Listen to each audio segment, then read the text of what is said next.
भारत में गरीबी, समाजवाद और राजनीति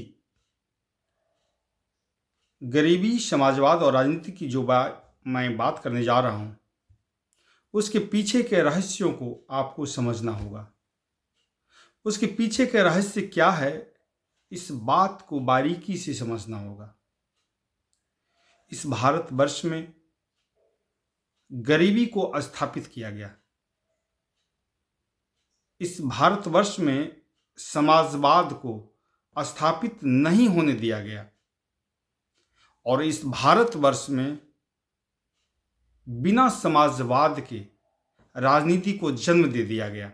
इस बात को बारीकी से अगर आप समझेंगे तो गरीबी और उस गरीबी के बाद समाजवाद और राजनीति को समझ पाएंगे।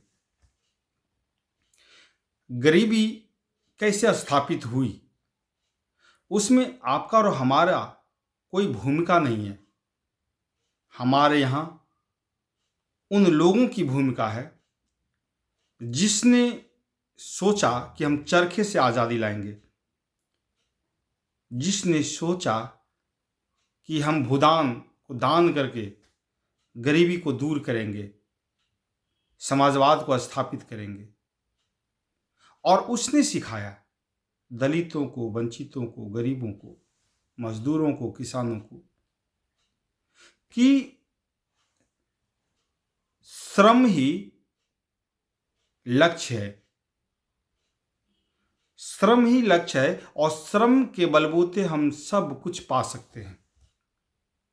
और इतनी बार इस भारतवर्ष में दोहराया गया, इतनी बार दोहराया गया कि आप उसे सत्य को मानकर अपने जीवन में आत्मसात कर लिया। आपने श्रम को साध्य बना लिया, जबकि श्रम को साधन बनाने की आवश्यकता थी। साध्य और साधन में अंतर है। आपने उसको लक्ष्य बनाया, जबकि आपको साधन बनाकर उसका उपयोग करना था।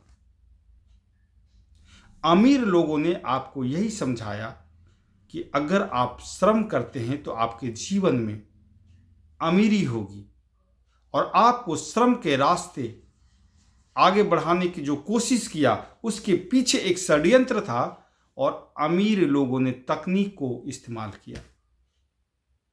उसने आविष्कार किया, उसने नए नए इजाद किया और आपको श्रम के रास्ते आगे बढ़ाते हुए षड्यंत्र के तहत आगे बढ़ाने की प्रेरणा दिया।